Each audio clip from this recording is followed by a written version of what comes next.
All right, ladies and gentlemen, the next one that we're going to take a look at is the rectangular prism. Rectangular prism is like the cousin of the cube.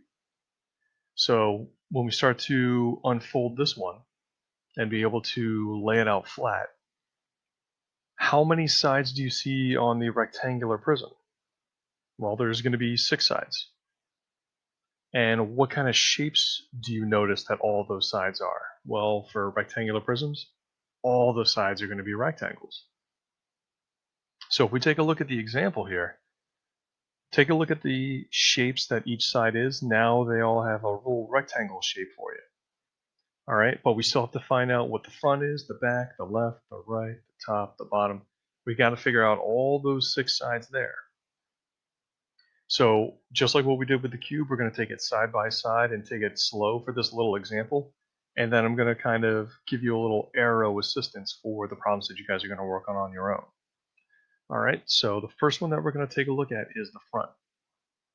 Now with this rectangle right here, we can do base times height because we have the base of 13 and we don't know what the height is because it's not labeled right here, but you got to look elsewhere on the shape to help you out. So if you look back here, you can see that that height right there is 7. So that means that all those heights are going to be 7. So this is 7 and this is 7. So 13 times 7 for the front is going to give you 91.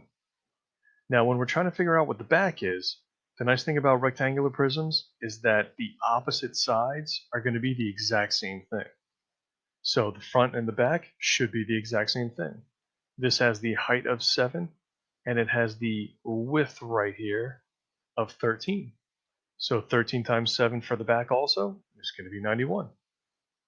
All right, let's take a look at the left side. Well, all the numbers are over here, so we got to bring those numbers over here. So it's got the height of 7, and this bottom line right here is going to be 5. So we got 7 times 5 for the left, so that's going to give us 35. And with rectangular prisms, the opposite sides are going to be the same thing. So 7 times 5 or 5 times 7 for the right side's also going to be 35. All right, taking a look at the top, we have this right here is 13 because we have this one down here. All those lines going on that horizontal plane right there is going to be all 13. So this one's 13, and this depth line right here is 5. So we're going to do 13 times 5 to get us the area for that top rectangle. That's going to be 65. And the bottom is the exact same thing. 13 times 5. It's going to be 65. So now that you've gotten the area for all those sides on the checklist, now you just have to add those up. So if you add up 91 and 91, 35 and 35, 65 and 65, you're going to get 382 meters squared for the total surface area of this rectangular prism. All right, so this right here was the example. You guys are going to work on these 4 on your own, but I'll give you a little assistance with the sides real quick. So this red highlighted side is the front. So that means this one here would be the back. And if this is the front, that means this right here is going to be your left side. This one over here is going to be your right side. And then you got your top, and then down here would be your bottom. Bottom would be 9 times 8. All right, and then for a rectangular prism here, for number 2, we got this one right here would be the front.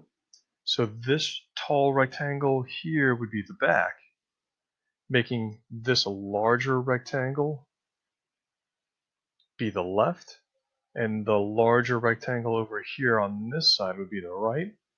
And then you have this thinner rectangle, slanted rectangle on the top, and a slender slanted rectangle right here on the bottom. All right, now with these ones, again, it's similar idea, but just different approaches. This one's saying this side right here is the front. So if that right there is the front, that means this rectangle here in the back is the back. Oh, sorry, I had to pause it and sneeze there for a second. So if this is the front, that means that this rectangle right here would be considered the left side. This rectangle right here would be considered the right side. So we got the left side here on this one, and the right side here over here on this one. And then you got your top and your bottom. And for this little guy down here, we got the front over here on this side, which means that this little rectangle in the back is going to be the back. You got your top, you got your bottom.